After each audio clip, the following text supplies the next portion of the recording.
Hello everybody, it's Albert with ORALEHOME once again, bringing you some knowledge. And today I am relaxing at home, but I wanted to make a quick little video for you guys because a lot of you guys have been asking about how do we run comps, what's the easiest way to run comps.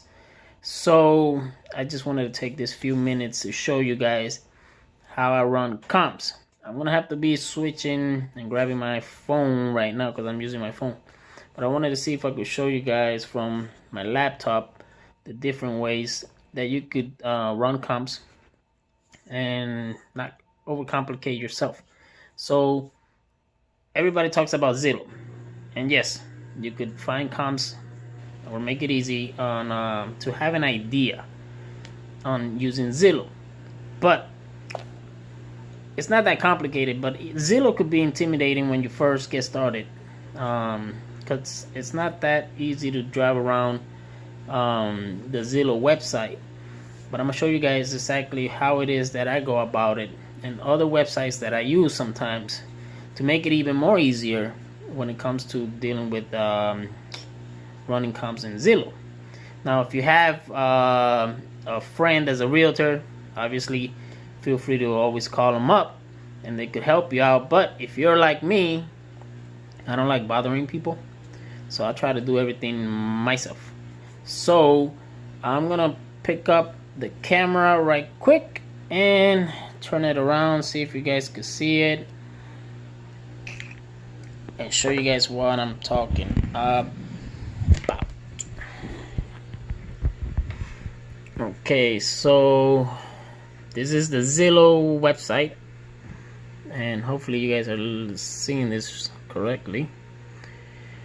Alright, so once you log into your Zillow, what you want to do is go over to sell and then type in an address. So I'm going to use one of my houses, which is not for sale. So don't be throwing me or sending me any selling white letters, yellow letters, or even postcards, because I'll just be wasting your time. Alright, so do a search.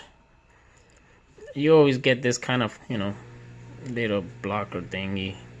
Just close out of it. So this gives you right here a basic idea of the map. This is the property.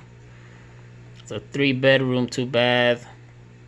It says almost 1,200 square feet. So that's the street right here. And this is the estimate, 163. What it's estimated worth. But to narrow it down and for you guys, so you guys could have an idea, what you want to do is, first of all, go over here to listing, uncheck all of this, boom, potential, boom, and for rent. Now this is the cool part about Zillow, is that right here they added that little thing where it says recently sold, and it shows up as 2 that were recently sold. That one right here and that one right here. This is a 3-bedroom, 2-bath, about the same size home. It sold for 151. This one is 3-bedroom, 2-bath, about the same square footage, sold for 148. So that should give you guys an idea of what the ARV or the comps or whatever you want to use it is. But if you want to find some more,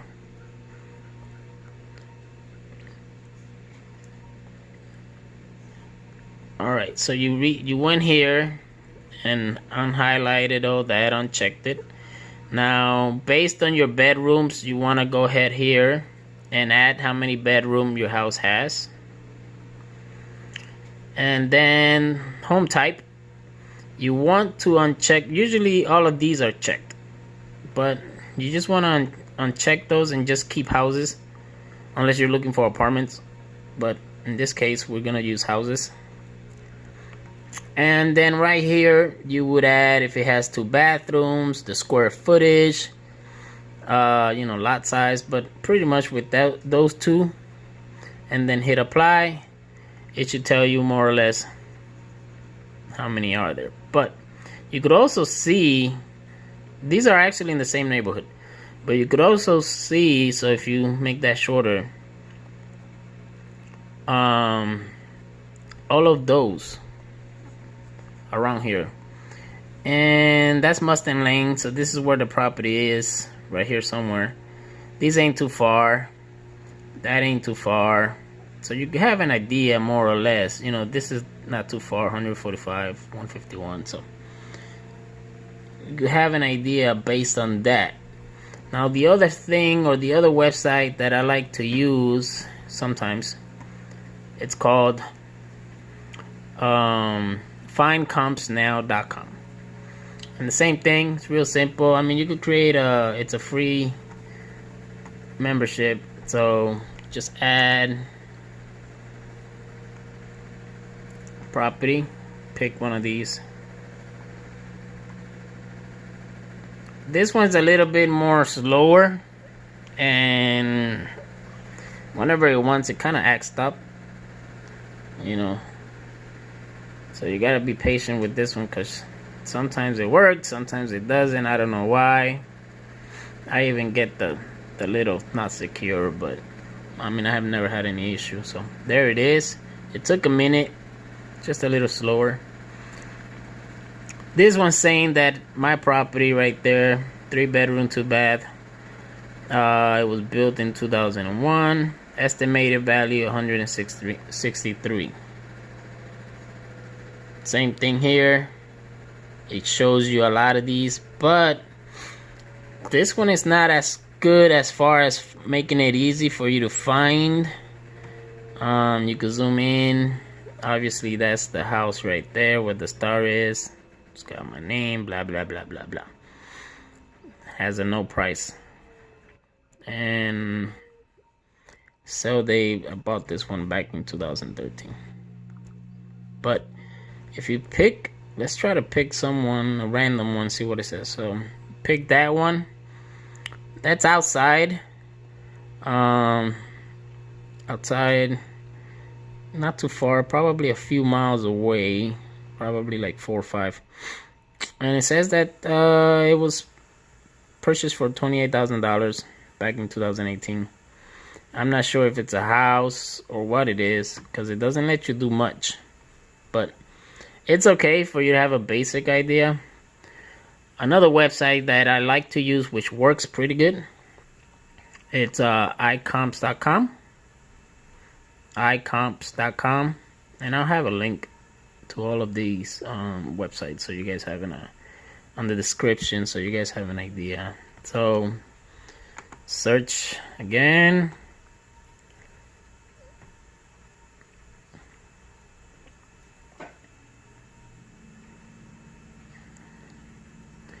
Pulls it up right there.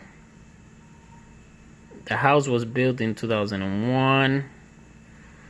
It says it's almost 1,200 square foot, 3-bedroom, 2-bath. Estimated value 158. Now here's the cool thing about this one. It makes it a whole lot easier because it starts pulling out all of these. They're all in the same place, and it gives you, for instance, this one says 213, 3-bedroom, 2-bath, about, you know, a little close to the same square footage. The year of the property, the date that they sold it, and how much. Then it gives you a distance right here, 0.23 miles. So it's pretty cool the way they did this one.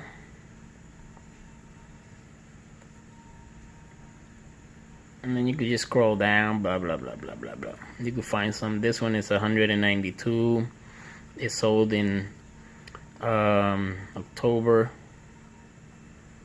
18, so that was recently. It's not too far. 3-bedroom, but it's a little bit bigger because that's a little bit over 1,300 square foot, and it's a newer house because it was built in 2000. So mine was built, no, actually it's not. No, mine was built in 2001, so it's a little older, but just bigger. So there you have it, guys. Not that far to compare comps. Just have to know exactly where to look for. I'm just gonna turn this camera around. So that was 3 easy way to do it. It takes you, like Zillow starting out may be a little intimidating. Don't let it get to you. iComps.com, it's pretty awesome. It's pretty easy, straightforward, one shot. Don't waste too much time. Run your comps, do your due diligence, because it's very important when you guys are talking to the seller. You want to make sure you sound like you know what you're talking about. Don't call somebody and say, hey, yes, I run comps, and then you have no idea what it is you guys are talking about. So don't do that. Do your homework first. Call the homeowner and then let them know whatever it is you want to talk to them, and let them know. But 3 websites, real easy. iComps.com. You can use Zillow, and then the other one that we use from time to time, it's Find Comps Now. So findcompsnow.com. So hope you guys like this little video about how to run some comps. Again, let's keep it real in real estate. Don't overcomplicate yourself. Sometimes we make it harder here than it already is, but really it isn't. So hope you guys like it. Please like, subscribe. See you next time. Fresh new whip and the color's orange. Stocked up fridge like I seen from cribs. Sunset views and the weeks don't end. Traveling the world with a few best friends. Facebook ads and the money's passive. Instagram ads to bring more traffic. Snapchat vids with the orange hat kids. In the audience we just want success. And we don't care about the obstacles and the haters that keep saying it's impossible. All I know is that we gotta go level up our lifestyle if we love the game.